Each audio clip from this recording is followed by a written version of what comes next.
Thanks very much for the introduction, Stephen. It is an absolute pleasure, and thank the Academy for the invitation. I suppose to echo Steve's work about the joy of working in clinical research, and importantly, the importance of not only generation of knowledge, but actually the application. And I suppose I'm going to try and talk a little bit more about the importance of application of knowledge as well. I was thinking about titles, and I thought, why science, why now? And I think I'm going to try and highlight to you there is actually not a more important time for clinician scientists to stand up for the importance of science and the importance of truth in science as now.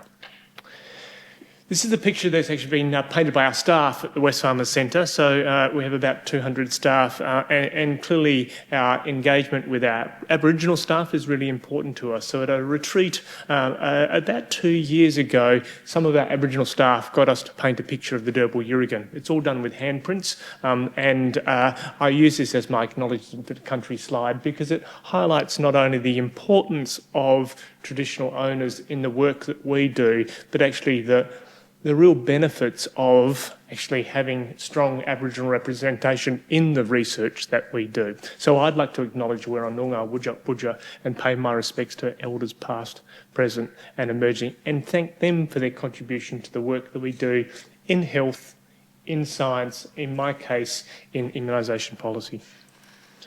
So I'm not very familiar with the term clinician scientist. So what you do when you're preparing talks, you go down to Google rabbit hole, because the term is not something that I aspired to be when I was training. I'll explain that to you. But clearly, clinician scientists have been around for years, whether it be Galileo. The middle person is Jenner, who did probably one of the most important N of 1 clinical trials. He gave James Thrips cowpox and then tried to infect them with smallpox. Ethics committees might have a problem with that, but a really important N of 1 clinical trial. And as a bit of a geek when it comes to clinical science, William Osler there really was one of those clinician scientists really thinking about the science and the application to medicine. But really, I suppose the term in more recent times has been one that's used to say, well, actually, there has been a loss of these skills with a lot more doctors going straight into clinical medicine and staying there. So James Wingard was head of the NIH in the 70s and he was bemoaning the clinical investigator, as he called them, being an endangered species. And this is one of the plots from his New England Journal paper that sort of highlights the loss of MD PhDs and the rise of PhDs. But as I said, it's not really a term that I used. So I came from a non-medical and really a non-tertiary education background. My parents didn't have tertiary education. No one in my family was a doctor. And I entered medical school. And so the people I saw around me at that time were really the inspiration to me to say, actually, I wanted to do more than clinical service. And those times, really influential people for me were Lou Landau, who was actually head of paediatrics when I trained, but then became Dean of the medical school in my graduating year. And David Forbes, who was a gastroenterologist, but also clinical academic at that time, who really went on to roles, particularly in health boards. And both of them were very clear and inspiring to me that actually I wanted to do more than clinical service. I'm not sure anyone has a standard training pathway, but importantly, I have had a non-standard training pathway. And so importantly, I was a junior doctor in the 90s and then into the early noughties and then entered paediatric training at the old Princess Margaret Hospital in the early 2000s. Importantly, and plug, don't forget to have time away. I had 6 months out and it was wonderful. And it really, the opportunities to do that do become harder as you get older. So take the opportunities, particularly in your junior years, if an opportunity arises. And then I moved east. So at that stage, there was 1 or 2 paediatric infectious diseases consultants in every hospital around the country. There wasn't a lot of consultant opportunities. And there was 3 training jobs in the country. And so from Perth, I applied for one. I got one, got an interview for another one, and they only employed local people. And the third one, I didn't get a look in. And so I went to the one where I got an opportunity. And so I moved to New South Wales to complete paediatric infectious diseases training and then my microbiology training.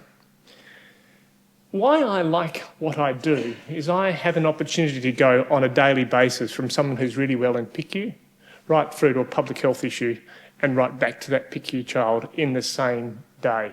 And maybe I'm contrasting myself to a nephrologist who wants to look at nephrons all day, but actually I don't. I really like the variety in my work and the ability to really move between those realms of medicine. So I did training in paediatric ID and microbiology, and then I got towards the end of my training and thought, oh, geez, what now? And the person that I was training myself to come back to support in Perth left.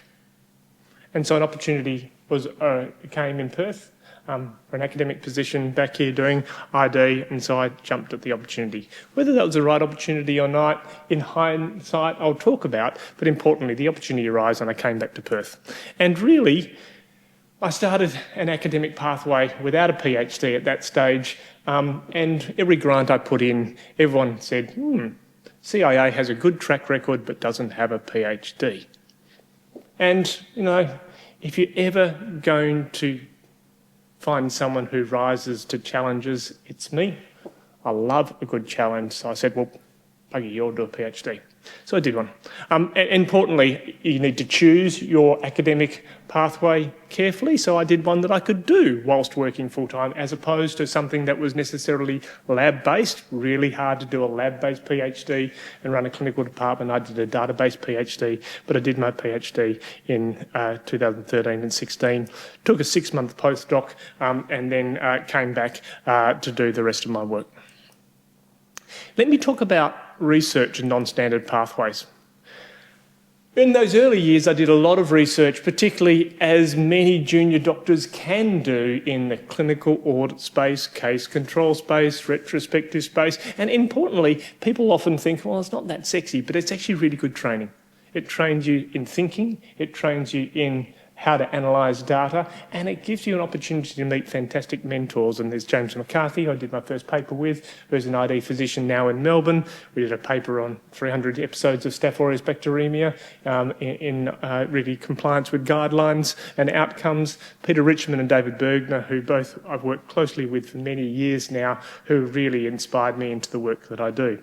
And then in moving east, doing paediatric fellowship and microbiology training, I got interested in actually how do we use big data sets, clinical data sets combining with laboratory data sets, and really harnessing the benefit of analysing those data sets. And that has influenced the work that I do now. So particularly working with Tanya Sorrell and Sharon Chen in the mycology area or the immunocompromised host area, and Cheryl Jones, who's been a mentor for many years.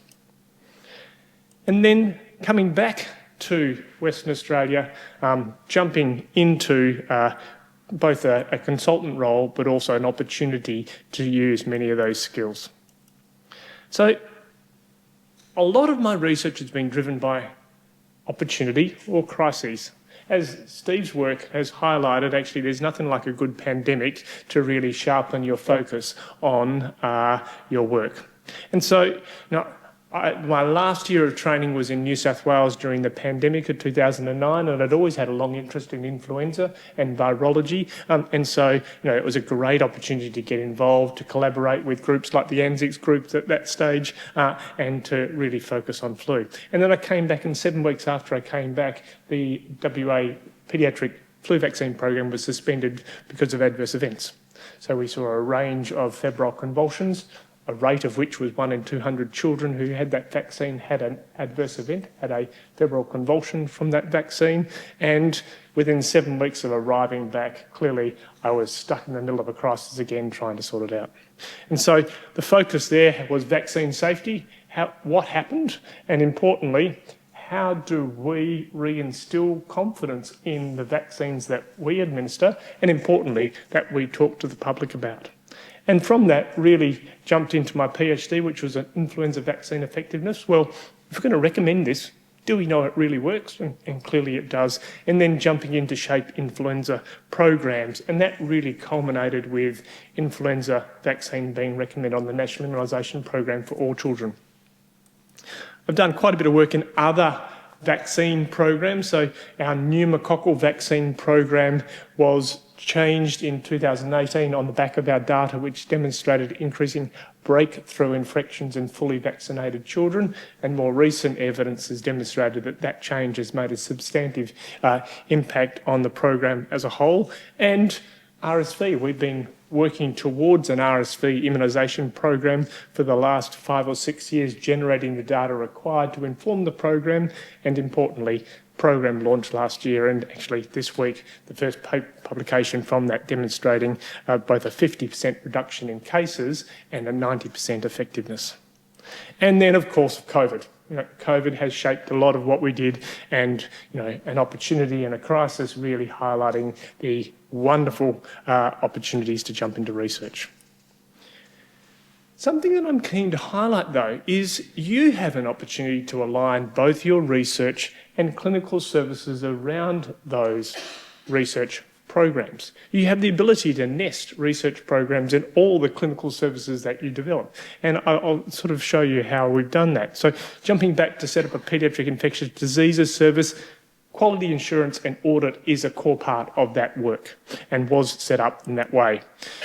On the back end of adverse events, we established the WA Vaccine Safety Surveillance Program, which is a clinical service, but also, and Monica here, who does a lot of the work in the vaccine safety program at the moment, a lot of it is about collecting data, reporting on data and analysing trends.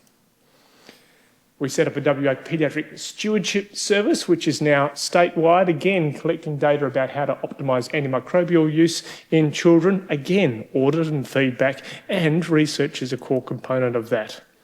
I had the opportunity to transition our service to a department in 2015, and my desire was that it was going to be an academic department. There were going to be a number of people contributing on a national stage in the infectious diseases space, and we were going to welcome trainees with an academic interest. And I think we've achieved that. We set up the Stand Parent Immunisation Centre, which was actually about trying to make sure that we vaccinate high-risk children, but QI, research and policy is a core component of that. And lastly, always respond to a crisis. The Ashwarya case in PCH really highlighted there was an opportunity for a WA Kids Sepsis program, and we've established that. And again, data and research are core components. Not sure what happened to my slide there, but highlighting actually there's a great opportunity not only to do the research but actually to translate that. As Steve mentioned, I jumped into the Australian Technical Advisory Group in 2012. I was pretty green. They were looking for a microbiologist. I threw my hat into the ring and they said yes. And so I was with that group from 2012. Normally it's an 8-year or 4-year terms, but they asked me to stay on for an extra 2 years because clearly there was a few other things to face towards those latter stages. So I was there towards the end of 2021, and I'm still on a number of the ATAGI working parties. And that role advises the Commonwealth Department of Health what vaccines to list on the National Immunisation Program and writes the handbook. So as far as translation, the handbook, the Australian Immunisation Handbook, is the most utilised NHMRC endorsed guideline. Actually, the second most utilised NHMRC guideline is the Staying Healthy Guidelines, which is very different, which is actually the guidelines for infection control in daycare. And so I was asked to chair the writing group, which is a fascinating exercise when you're thinking about the quality of evidence to inform practice. There's not much in the daycare space, but importantly, a huge opportunity to really craft what's happening in the community. Let me jump away, though, from what I've been doing to, I suppose, my question, why science, why now? There is clear evidence that the more you invest in science, the more you get health and you get prosperity. And there's a number of figures on this slide, and I'm not going to read them to you, but every investment in research leads to improvements in economies, in health, and in happiness. So really, the opportunity is there, and that's why we need to advocate for the importance of science. Things are under threat. So this is the report that was tabled and accepted by the House of Representatives in the US after 21 months of investigation into the origins of the coronavirus pandemic. 100 letters, 30 interviews, 25 hearings, and these are the conclusions, which contradict everything that's been published on the area. And see, the chairman's statement quite resonates with me. Yes, we should expect that trust is earned. We should have accountability, transparency, honesty and integrity. But if you actually go into the report, there's no science in it. The only citations are the articles that people are talking about, but the evidence put forward are email or their conversations. So it is a report that is now the official report of the US government about the origins of the coronavirus that talks about it being a lab leak based on innuendo. And you know how toxic things are is when the Republican members of the same committee who are in minority publish their own report that contradict everything that the official report said. And this is basically what they concluded. I'll let you read it, but it really shows you that actually science is under threat, and unless we stand up as scientists or as clinician-scientists, things could go very wrong. And to make it even more personal, so this is an email that I received by a colleague that I've collaborated with for a long period of time. Annette Reagan's a PhD scholar, epidemiologist that used to work in Perth, now works in California. And so she's been looking at the uptake, safety and effectiveness of pregnancy vaccines for a long period of time. So the NIH now does not prioritise these research activities and your RO1 has been cancelled. So this is a highly competitive grant in an area that I believe is of importance and significance that has just been cancelled. And this is occurring lots at the moment, particularly in the vaccine space, but actually in a lot of spaces that don't fit with the politic. So why science, why now? We need to stand up. So to stand up, we do need a seat at the table. It felt very weird to be voted one of the most covertly powerful people in 2021. I actually didn't know about the Australian Financial Review's top 10 power edition. So it looks at the 10 most overtly powerful people. And for every year, apart from 2021, that's been the Prime Minister. In 2021, it was all the state premiers. So it's a really interesting time that Scott Morrison was demoted number 2. But they also do a covertly powerful edition. And Alma and I got voted on as the 4th most covertly powerful people in 2021. Very weird. But I suppose what I'm trying to say is actually to generate trust, we need a seat at the table. We need to make sure that scientists remain connected with decision makers so that not only we can have influence, but also we can have oversight that decisions are made on science. Sometimes you need to stand up. So importantly, if you're a scientist in a position like that, you need to say, actually, you got it wrong. So when we gave the Prime Minister advice on the 8th of April 2021 to say AstraZeneca was not the preferred vaccine for young people in the settings of no circulating COVID and adequate supplies. But when the Prime Minister messages that to say, actually, you should never give an AstraZeneca vaccine to a young person and AstraZeneca vaccine should only be given to old people and Pfizer given to young people, it creates problems, particularly when you have Delta outbreaks in New South Wales 2 months later when you need to use your available vaccine supplies to prevent disease. So sometimes we need to stand up and have a voice. We also need partnerships with communities. I first met Catherine Hughes about 3 weeks after the death of her son Riley 10 years ago with pertussis in the PMH ICU, and we've worked together for ever since. And importantly, there is such an opportunity to do health promotion when you've got a consumer with an important story standing next to a scientist talking about the same thing, giving the same messages. And to be truthful, at this time, most people want to hear from Catherine rather than some middle-aged white guy.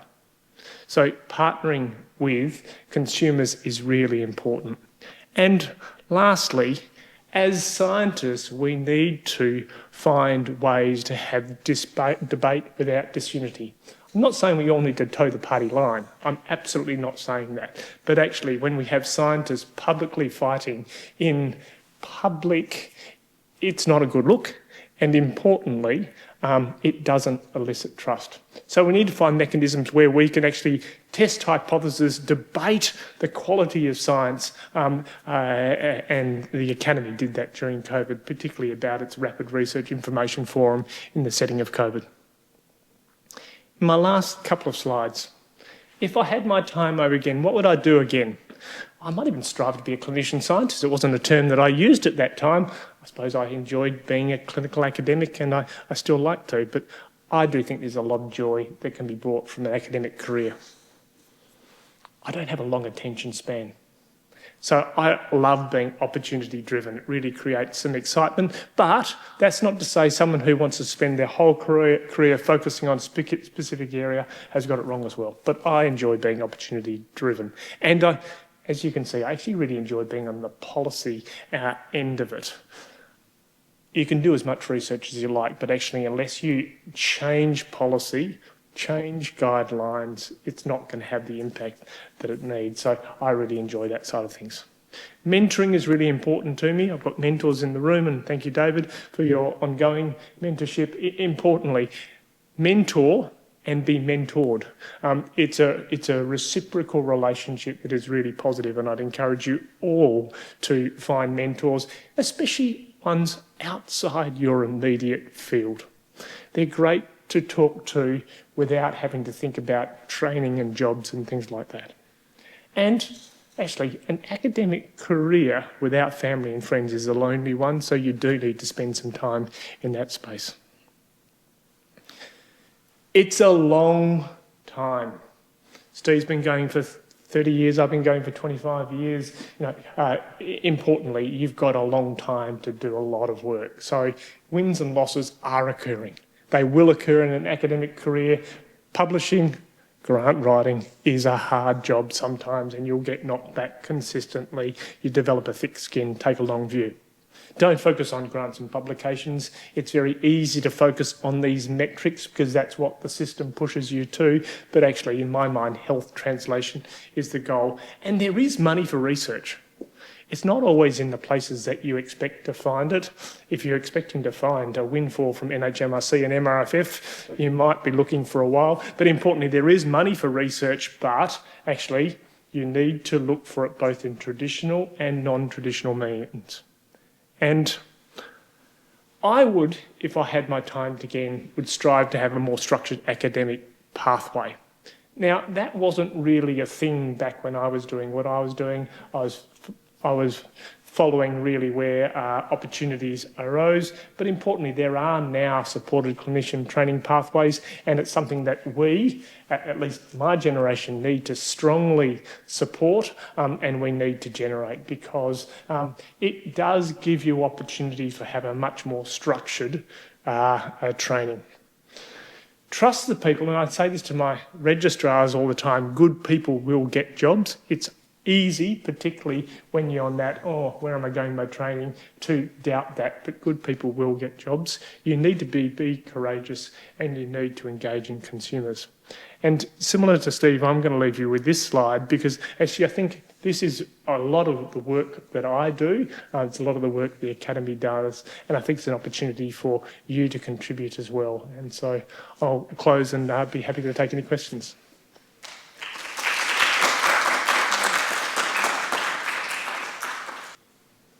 Let me start then.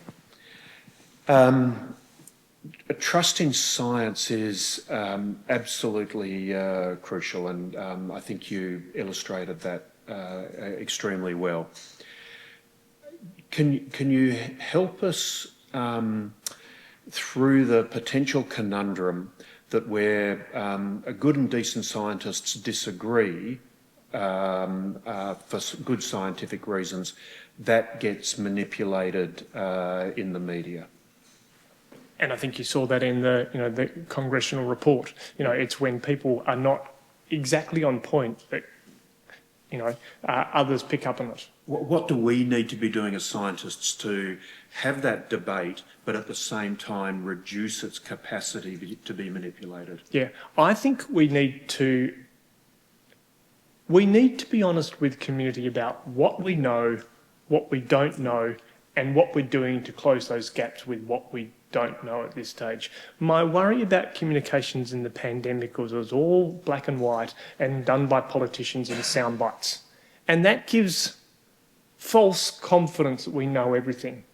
My preference would be to say, this is what I know, this is what I don't know, and this is what we're working out. And importantly, our knowledge will continue to change. And I do think we need to have that honest conversation.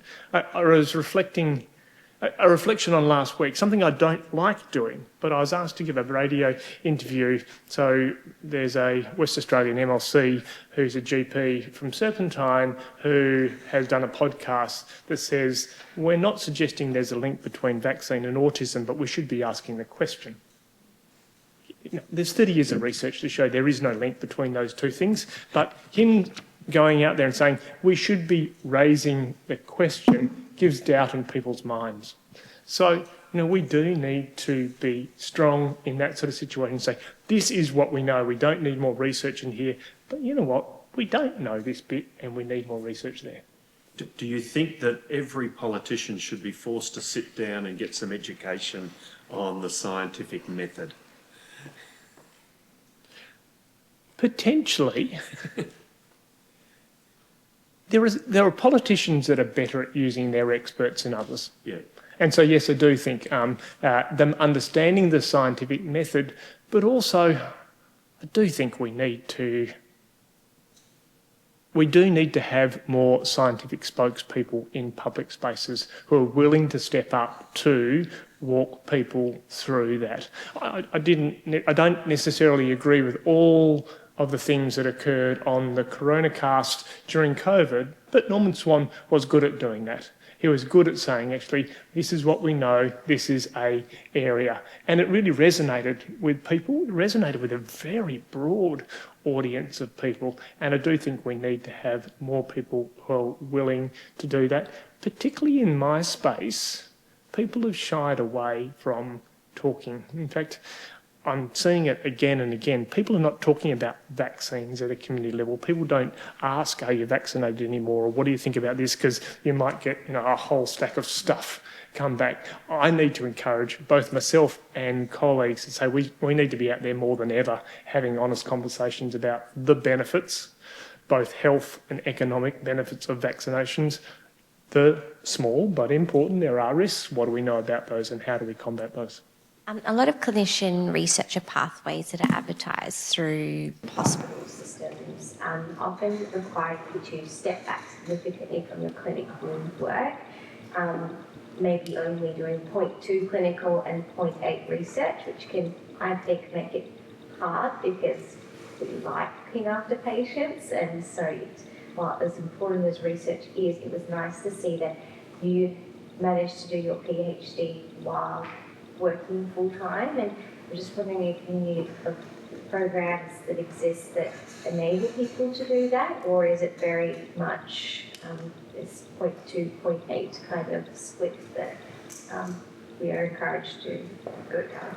There's lots of different models. There's a couple of things in that question, Monica.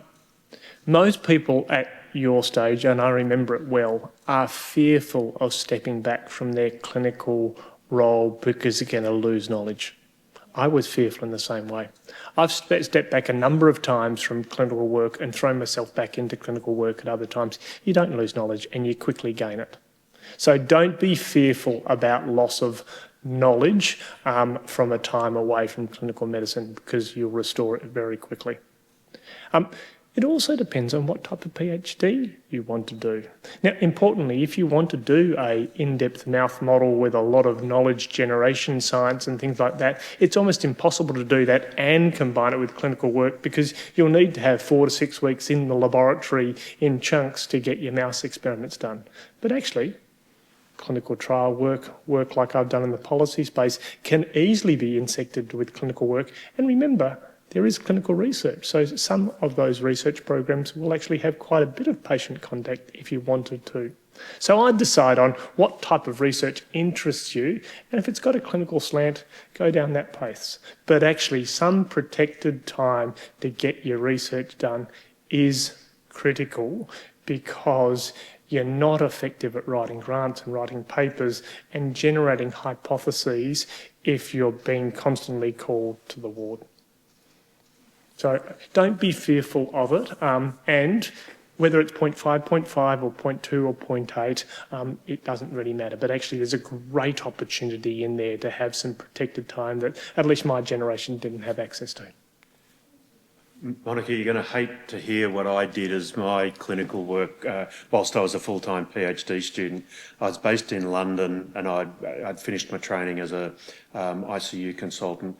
I worked for a retrieval company and I flew around the world in private jets picking up patients and bringing them back to the UK. But it turned out to be a remarkable clinical experience, because I visited over 100 ICUs in 30 countries and saw so many different ways of looking after the same sort of diseases and patients that I was used to. And it was a massively broadening clinical experience, as well as a lot of fun. There's enough support, I guess, hospital side, clinician, from workplaces to encourage clinicians to go into research? In brief, no. Is there a lot more support available now than there ever was? Yes. Is there a desire to increase that support? Yes. Should we continue to try and strive to develop clinician-scientist pathways? I think we should. And we should look to mentors, supervisors who understand the challenges in that space. Chris, thank you very much. My pleasure.